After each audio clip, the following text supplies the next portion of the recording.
that we saw the number of cases, the number of people coming into hospitals, the infection rate, everything was going straight up. That number would have just continued to go straight up. And that's why all the projections, national projections, state projections, local projections, turned out to be incorrect. Excuse me. Because they were all believing that that line was going to continue to keep going up. What happened is New Yorkers, Americans, changed reality, literally changed reality. They literally changed the path of the virus spread and reversed the spread, and that's what the closed down procedures did, that's what the masks have done, that's what the socially distancing has done. And New Yorkers and all across this country, you saw that number change from that up trajectory to the downward trajectory. That shift in the trajectory reduced by about 100,000 the number of New Yorkers who would have been hospitalized. 100,000 hospitalized. To be hospitalized, you have to be seriously ill. A portion of those 100,000 would have passed away. So all this inconvenience, all this turmoil, for what? To keep 100,000 people out of hospitals. That's for what? And the 100,000 people into hospitals would have overwhelmed the hospital system, would have been chaotic. That's where Italy was. And a number of those 100,000 would have died. So remember that context. And not just for the retrospective, but for the prospective. Our past actions changed the past trajectory. Our present actions will determine the future trajectory. It is that clear. It is cause and effect. You tell me what we do today, I will tell you the number of people sick tomorrow. So every day we get up, every day everyone says, oh my gosh, I have to do this again. Yes, but what you do today is going to determine the number of sick tomorrow. And New Yorkers have continued to do what they have to do, and you see that number of hospitalizations dropping. And that is all good news. And that is a credit to the community and the social conscience and the responsibility of New Yorkers. The question now is, as we're on the decline, how fast is the decline and how far is the decline? How low will the number actually wind up? Right now, we're at about 1,000 new cases per day, okay, in the 900s. 954, 933, 970, 973. That's 4 days. The day before that, it was 1,076. That looks like the number is flattening, is plateauing at about 900, 1,000 cases. 3, 4 days, 5 days, if you want to say, between 900 and 1,100. That is still too high a number of new cases to have every day. It's not where we were. It's a lot better than where we were, for sure. But 1,000 new cases every day is still a very high infection rate. It's still a burden on the hospital system. So we now want to take it to the next level. Let's drill down on those 1,000 new cases. Where are they coming from? Why is the infection rate continuing? Who's getting infected? And let's get more targeted in our response, right? We're fighting this statewide, but you have to wage the battle, wage the war on many fronts. It's a statewide battle. Now that we have it basically stabilized and on the decline, the enemy is on the run, the virus is reducing. Let's get more refined, more targeted. And I'm going to be speaking with the hospitals this afternoon, and say that we want to get more specific information on those new cases that are coming in the door. Where are they coming from? Who are they? To see if we can come up with a more specific target. If you look at the past few days where the cases have been coming from, this is a 3-day, what they call rolling average. But you see, 17% from Manhattan. Much of it correlates to population, but much of it also correlates with downstate New York. 17% Manhattan, 17% Kings, 12% Bronx, 11% Queens, but then 10% Nassau, 7% Westchester, Suffolk. So it's a downstate region, and then upstate, it's Erie County. So gives you a snapshot of where the cases are coming from, but we need more specific information to have a specific battle plan. Literally, where do the new cases come from? Are they essential workers? Are they people who are staying home and getting infected by a family member?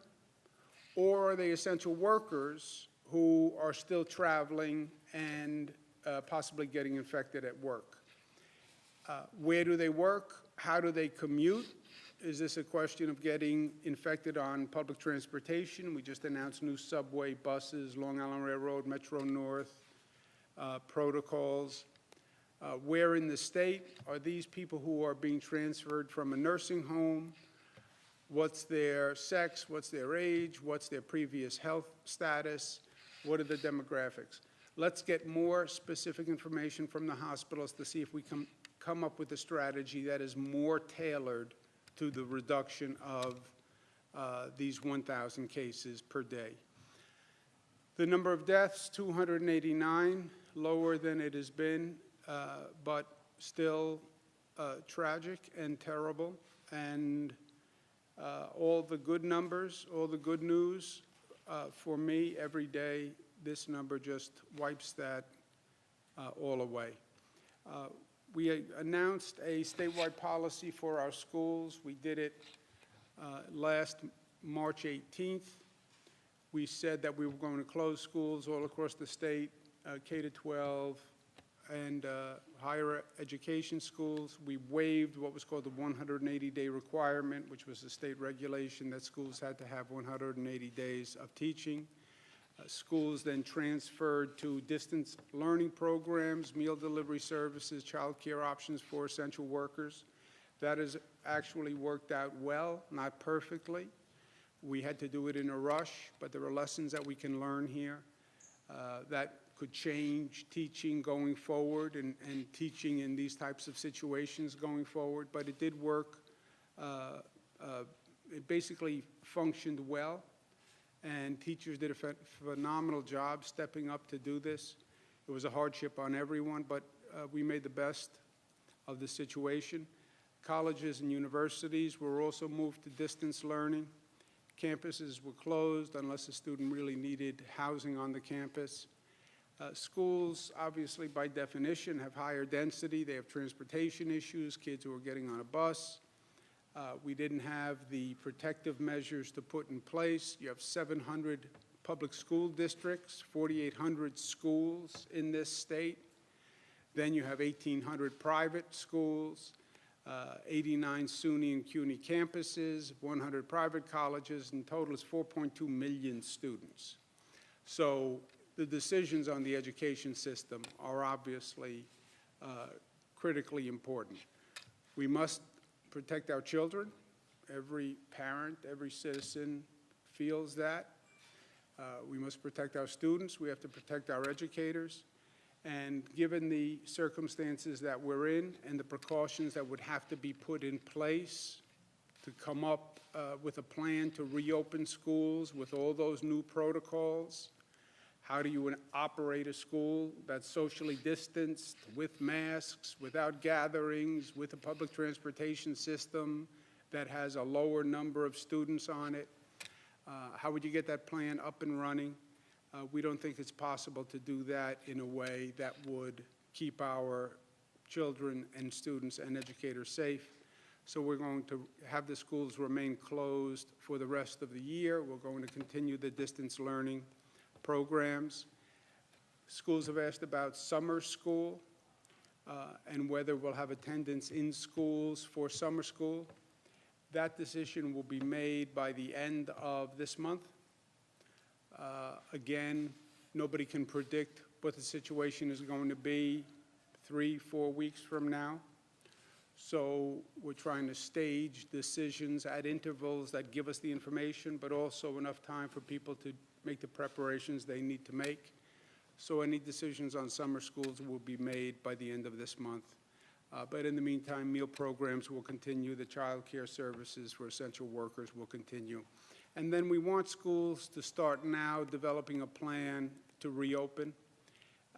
And the plan has to have protocols in place that incorporate everything that we are now doing in society and everything that we learned. We're going to be asking businesses to come up with plans that safeguard workers. When they reopen, we need schools to come up with plans also that bring those precautions into the schoolroom. And that's for schools, that's also for colleges, and the state will approve those plans. Related issue that we need to discuss and we need to pay attention to, this COVID crisis has caused significant disruption and many unintended consequences and ancillary issues that have developed.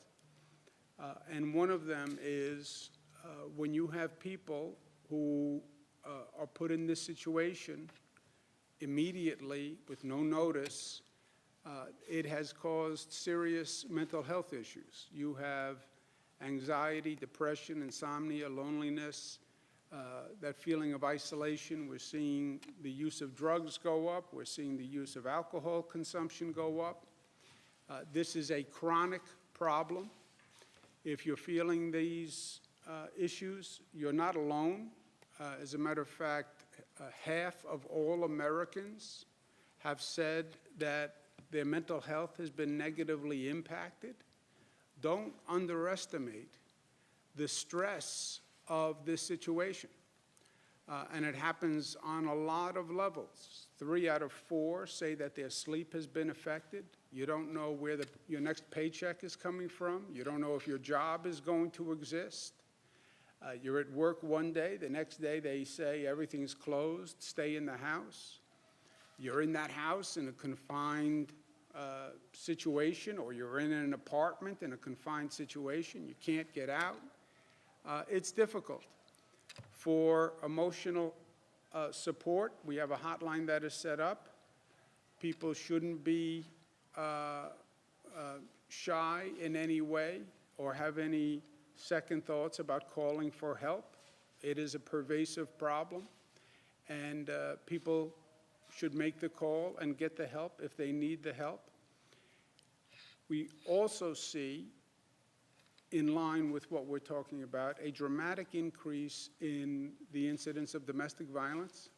There was a 15% increase in March, a 30% increase in April. That's March is when this started, 15%, April, 30%. That is a frightening rate and level of increase. Again, New Yorkers in need, we have a domestic violence helpline, 844-997-2121. You can call, just discuss the issue. You don't have to give your identity. You don't have to say where you live. But people who need help should reach out. There is no shame in reaching out and saying, I need help. This is a national epidemic. It's a statewide epidemic. Ask for help, and we're here to help. We're especially concerned about these issues for frontline workers. I mean, just think about what the frontline workers are going through. Think about what the healthcare workers are going through. They're working extended hours. They're seeing a large number of people die. They're working in very frightening situations. They're worried about their own health. They're worried that if they get infected, they then have to go home, worry if they're infected, are they bringing that infection home? So this is a terribly stressful, difficult time, especially for the frontline workers. And we want them to know that we not only appreciate what they're doing, but we're there to support them, right? Saying thank you is nice.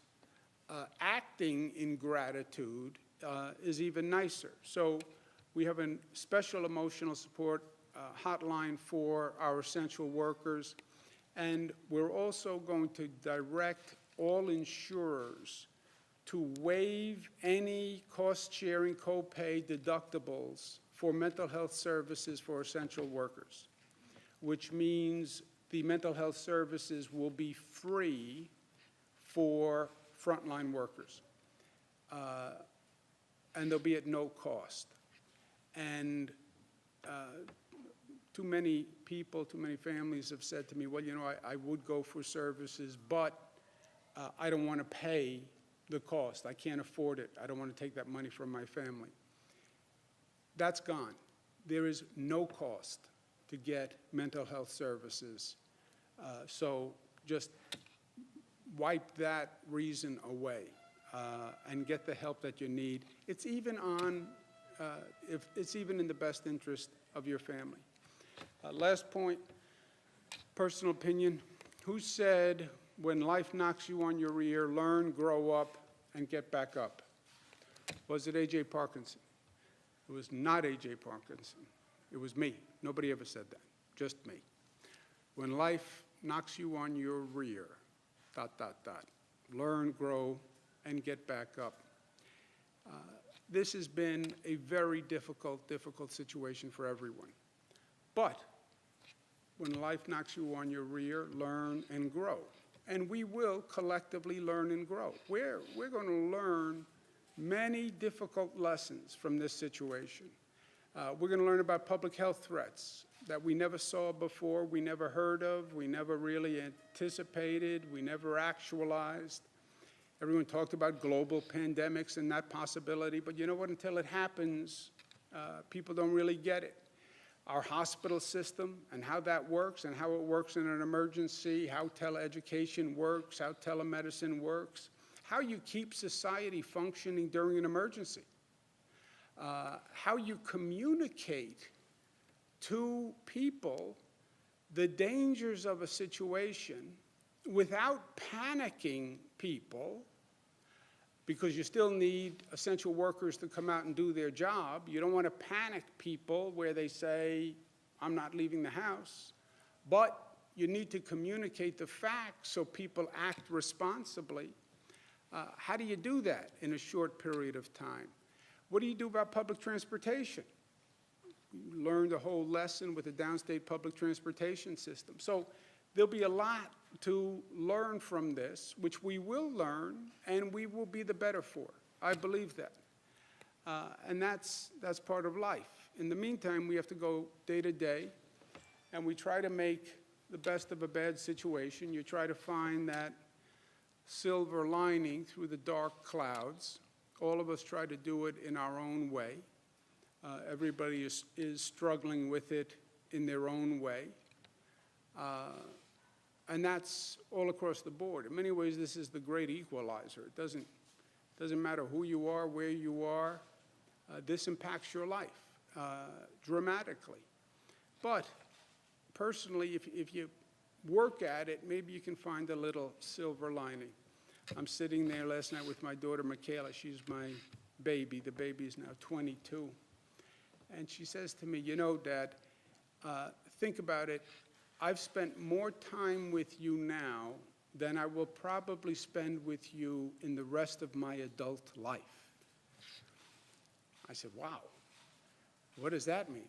She said, well, think about it. I've been with you for over a month. I won't be with you for another month for the rest of my adult life, which is kind of jarring because I still think of her as my baby. But you know what? That's probably right. You know, she's 22. She's going to go off, do whatever she does, and then you see her at holidays for a few hours here. Maybe you steal a Saturday once in a while. Reminded me of the Harry Chapin song, Cats in the Cradle, which was a great old song. from a great man, great New Yorker too. But these are, with all the bizarreness, I haven't been able to see my mother in 2 months, but I have my daughter probably for a longer period of time than I'll probably have for the rest of her adult life. That's probably true. So you try to find the silver lining. You try to stay positive. We stay socially distanced, but we stay spiritually connected. New Yorkers have been so supportive of each other. You can feel it. There's a spirit of community and mutuality. People are there to help one another. People understand that everybody's going through this. Everybody's in stress. You look at the way people have complied with these rules, as annoying as they are, masks, 6 feet, this. That's out of respect one for the other. I love the metaphor of the mask. The mask does not protect me. I wear the mask to protect you. What a beautiful sign of caring, of mutuality. I wear a mask to protect you. That's the spirit, even in this terrible time of difficulty. So yes, you can be socially distanced, but you can be spiritually connected and closer in ways you've never been before. And I believe that's where we are, because we are New York tough, which means tough, smart, united, disciplined, and loving. Questions? When will states start to submit their reopening plans? Could schools start to reopen as early as this fall, possibly sooner? We're hearing that New York City, their teachers are looking at remote learning possibly in the fall. So I was just wondering about the timeline of all this and what could happen at the earliest. There will be no opening of any school in the state for the remainder of the academic calendar year. We have to decide on summer school. That decision will be made by the end of May. There is no decision on the fall, because the fall is a long time away. When will schools start to have to be submitting their plans by? It depends when they're going to open. But they should start preparing their plans now, because this is going to be a real exercise. You know, we're talking about how manufacturing companies socially distance, how construction companies socially distance. How does a school socially distance? You know, this bizarre setup here, right? Look at this room. How do you run a school like this? How many more rooms would you need to do this? How many more buses do you need to socially distance on a bus? You know, there's a whole, how about a cafeteria? There's a whole set of questions. How about a dorm room? So they should start working on those plans now. How do you ensure that free and available child care? Just to follow up on what Marina's asking, do you think that teachers can realistically do this and school administrators? I mean, kids are kids. They're going to want to run around and be together in a school setting. Well, look, that is a very good question, Karen, and that's what we, you know, talking to people all across the state, educators all across the state, you can come up with a plan, which is, by the way, very hard, right? They talk about spatial requirements. If you did this, if you required this in a classroom, how many more classrooms would you need in a building, right? But then there's the other question of K to 12, and then how do I get students not to socially distance? You know, how do you tell a 10-year-old don't socially distance? So we're going to err on the side of caution now. That's for the rest of the school year. Summer school, you would need to see, in my opinion, a drop in the, or stabilization of the infection rate for a period of time, because kids are going to be kids. I think you're right. At the same time, the schools are going to lose money. You guys are already talking about cuts. I mean, how are they going to manage all this? They would, you know, need more classrooms. They don't even have the money for Well, that that's right. now. Well, you couldn't get to more classrooms anyway, right? You couldn't build more classrooms in a way that would have any difference for summer school or for the fall. Money is going to be tight depending on what Washington does. And they're doing remote learning. You know, the fiscal consequences are going to be mixed because of this period. Some ways they save money, some ways it costs money. Governor, do you, sorry to harp on this, but do you anticipate a decision on pause this week again in terms of businesses? May 15th is the decision on pause. So will you announce it prior to that, or? We'll announce it prior to May 15th. And also, just to follow up, it's been 2 months since the first case was reported. You spoke today of what we have accomplished, and yet there's 18,000 people dead at least, over 300,000 people sick. How would you evaluate your performance during this crisis? Tried my best. On the regional reopening, you said that Connecticut, New York, and New Jersey should try to coordinate. The Connecticut governor announced that as of May 20th, some restaurants can open their outdoor areas, museums and zoos can open outdoor areas. Should New Yorkers expect that to happen here as well? Well, we're aware of what New Jersey's doing, what Connecticut's doing. We're trying to coordinate with those states. I've said from day one, you will not have uniform policies across all the states, but knowing what other states are going to do, because a state can have a significant effect on a neighboring state, knowing what they do is helpful. And then at the appropriate time, we'll make those decisions. The decisions around summer activities are very difficult. You want to look at the tension. You want to get people out of their homes, give them something to do, but you want to keep the infection rate down. You have these mental health issues, you have domestic violence issues, you have a lot going on, so you do want a relief valve, right? It's going to get hot in the summer, hopefully, and you want to have a level of activity. You don't want to overwhelm a neighboring state by keeping everything closed, but you don't want to have high density and violation of social distancing. So that's what we're trying to work through for the summer activities. We have a little more time, and we're talking about that now. Jesse, to go back to your question for a second. I can tell you this. New Yorkers did an extraordinary job and reduced the rate of hospitalizations by about 100,000 and saved thousands of lives. So kudos to New Yorkers. What is the geriatric center? It was they had around 100 suspected coronavirus deaths, but the state only had around 13 on hand. They had bodies outside in storage containers. Is there going to be an investigation into the Isabella Geriatric Center, and is there a way that there can be more investigation into some of these coronavirus suspected deaths? Well, we have the joint effort between the Attorney General and the Department of Health that is going to investigate systemically how nursing homes handle this situation, and specifically individual problem areas that we've seen in nursing homes. So that will certainly be part of the Attorney General and the Department of Health investigation. Will it be an investigation into that specific nursing home? Do you know the facts? Well, we have 613 nursing homes. We investigate anything that comes up. If there's a concern, we will go in there, find out, and report back. Some of these deaths are going into hospitals. Is there a way to connect those from hospitals? I mean, some of these deaths are saying are in hospitals, but they're actually from nursing homes. Is there going to be more of a, I guess, uniform way of reporting these deaths?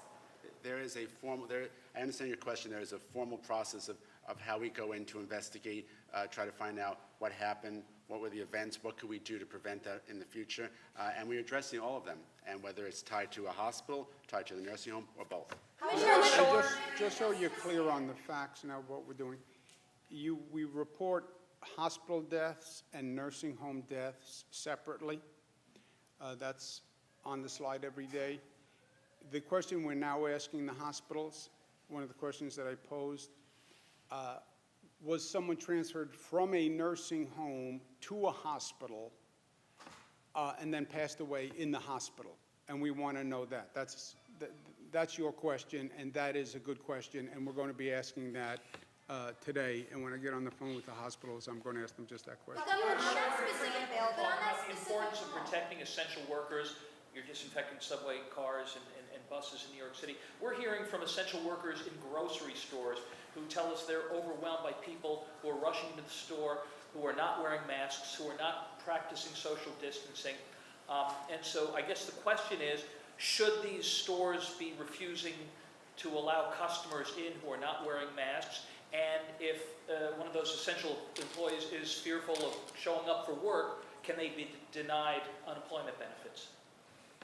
The unemployment benefit denial, I don't know. Maybe it's a legal question. I don't know. Maybe Melissa or Rob would know, or we can check. Look, on the grocery stores, if I'm a private grocery store owner and we have these social distancing requirements in place and masks in place, I think, unless the lawyers want to argue with me, if I'm a private grocery store owner, I would deny admission to a person who is not wearing a mask. You could endanger my other patrons. You could endanger my employees. I would do that. I don't know about the behavior inside a store, you know, but I think the private grocery store owner would be in their rights. You mentioned summer school. Are you talking about for those students who failed or for everyone? Summer school, they will do remote learning. They have to continue to do meals, et cetera. We're talking about summer school attendance in the building. Could you or Bernadette? Commissioner Zucker also explain the discrepancy between the nursing home reported deaths? Because as a follow-up to Morgan's question, that specific spot, there's only 13 reported deaths from that nursing home on the COVID tracker. However, we've got a report that they had 26 or 46 deaths specific to COVID, and then potentially more in the 50s. So what's the explanation for that discrepancy, and what are the consequences for What's that? the name of this nursing home, Bernadette? It's called the Isabella Geriatric Center, and it's in Manhattan. Does anyone know? Jim? We went back and asked the nursing homes to provide more detailed data. What they were doing in some cases, and not others, confirmed plus unconfirmed cases. So what we asked them to do is go back and say what were confirmed and what were unconfirmed. So sometimes the number is higher because those are actually unconfirmed cases that they put into certain reporting. We asked them for the confirmed at first, but to get at this sense of what you're talking about, which is why is the number a little higher, we asked them, do you also include unconfirmed numbers in that as well? And what we're finding is they were also including unconfirmed. So what we're doing is putting together a data set right now that has it by confirmed by nursing home and unconfirmed like we were doing with the others too, but that takes a little time to tease out from the nursing homes. This is coming directly from the nursing homes. I'm concerned with that large gap, 13 versus almost 50 deaths that are being reported. That's a very large number. Are there consequences in case nursing homes are not reporting the accurate numbers, and what are those? Commissioner? So we, this isn't, as Jim mentioned, there's two parts to this, but this is an evolving situation of the data that's coming in, and we do track this. If there's a concern about a specific nursing home and what the numbers are, we will look into that as well. Facing what penalties, though? They have to attest to the fact that the numbers are true and accurate in every report they submit to us. If the commission, if the Department of Health finds that there was intentional misleading or whatever, they can revoke their license, they can fine them penalties under the public health law, they will send people in. I think under this specific instance, the Department of Health will go in and investigate this to see, like we've done with others as well. Sometimes, as the governor and others have said before, this was an emerging situation. There were mistakes made on reporting. Some people reported deaths from December. That's a mistake. Other cases, if there's potential intentional misleading, the Department of Health will investigate those and then do the appropriate actions. So let me give you the answer, former Attorney General. They are giving you two sets of numbers, right? Confirmed COVID deaths is one number, then unconfirmed possible COVID deaths, which is this vague category. Maybe the person died of COVID, but we're not sure. So unconfirmed deaths, which is a vague category to define. And hospitals are doing the same thing, by the way. The local governments have to submit unconfirmed potential COVID deaths. So that's a little squishy by definition. And then I can see where there's a vagueness in that category. But they submit these numbers under penalty of perjury. You violate, you commit fraud, that is a criminal offense, period. So they can be prosecuted criminally for fraud. on any of these reporting numbers. John? The numbers are so high in these areas. Are you concerned, because you have been saying the past 2 months, nursing homes will be like a fire through dry grass. Are you concerned that there is this vast gap between the reporting, and also what has the state been doing the past 2 months to alleviate that? Or has this been mainly a county level thing, a facility? You can't alleviate, when they put possible or probable or unconfirmed cause of death. That, by definition, you're asking them a vague question, and they're giving you a vague answer. So there's not, they could argue that's not fraud because they did not know. You're asking them for a cause of death. They're saying it's unconfirmed, it's possible, it's probable. But if they misrepresented, then you have a criminal fraud case. John? You said, Governor, regionally, you said reopening, lifting the pause order will be done on a regional basis as we shift into phase 1. So why isn't the school opening or school closure decision made on a regional basis as well? Because it's one thing to say you can figure out how to socially distance in construction, or say you can figure out how to socially distance in a manufacturing facility with adults, and you can figure out social distancing, et cetera. To say we're going to figure out that plan and put it in place in the next few weeks is virtually impossible. You know, you can't get, just think of a school facility, right? And again, go back to this room. You have 30 kids in a classroom, but with social distancing, you can only put 10 kids in a classroom. Okay, then get another 3 classrooms with another 3 teachers. I can't. Cafeteria, at lunchtime, I put 200 kids in a cafeteria. Well, now you can only put 70 kids in the cafeteria. So have them eat in 6 shifts, you know, and figure all this out and get it done in a few weeks. And make sure you don't make a mistake, because we're talking about children and we're talking about them getting infected and bringing either getting sick themselves or bringing it home. So the stakes are high. You had said in the past, though, that you can't get to a full phase 2 of the reopening unless you have schools open from a child care standpoint. Does that mean that we won't get to a full phase 2 in any area of the state by the end of the academic year? Well, during the academic year, you would need to get to a full phase 2, the schools to be operational, right? You can't say, okay, everybody in the state go back to work, but the schools are closed.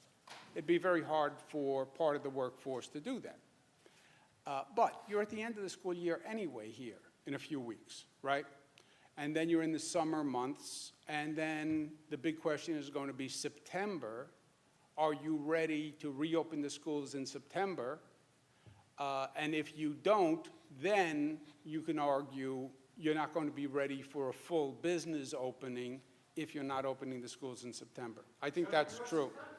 Governor, to press on Let that. me just make sure everyone asks the I have question. 2 questions. I hope you'll answer both. First off, I mean, there's a huge protest. This time, there's 2 protests going on outside. I know you can hear this time because I can hear in here.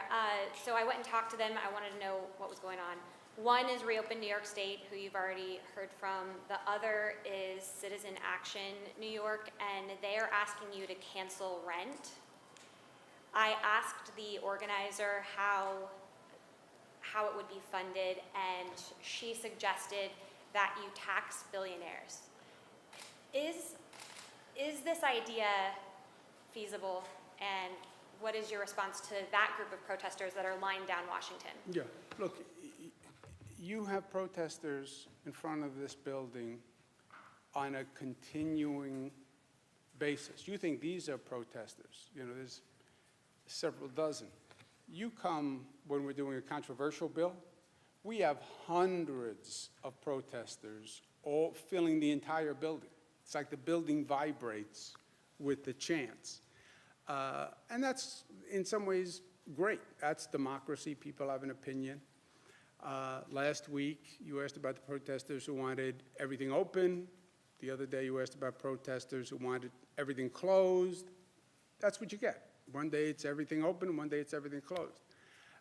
My point is, I get their political opinion. I get the political spectrum. I hear them. I understand why people say, liberate New York, open everything up. I understand why people say, close everything. You're going to kill my children. You know, so I get the arguments. And what I said is, this is not a political decision. Let's make a decision on the facts, et cetera. I get the people who say nobody should have to pay rent. I get that argument.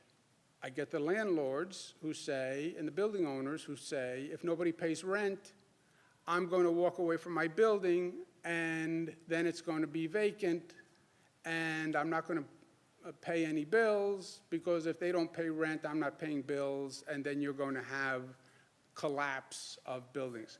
What we're doing is, no one can be evicted for non-payment of rent between now and June, period. Period.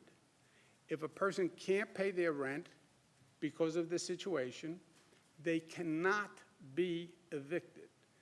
That is the law till June. That law is in effect till June. And between now and June, we'll see what happens. We'll figure it out. Then we'll figure out what we need to do in June.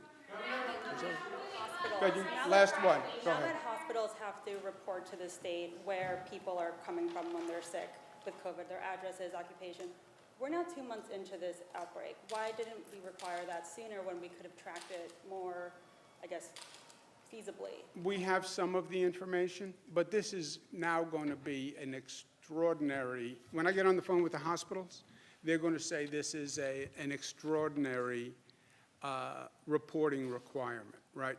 You had emergency rooms that were overwhelmed. You had administrators who were overwhelmed, working 24 hours a day.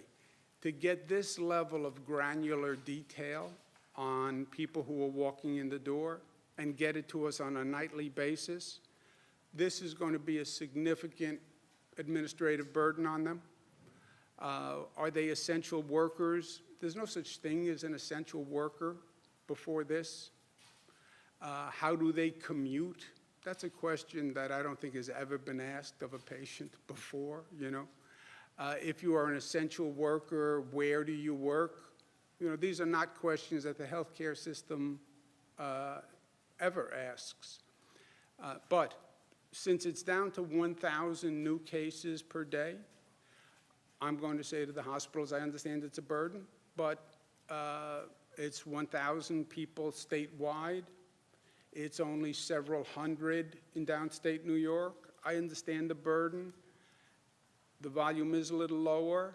This is a little granular. It is more detailed than anything you've ever done.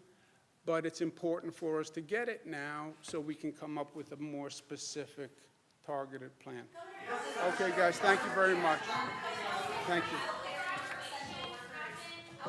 Thank you. I'll see you tomorrow.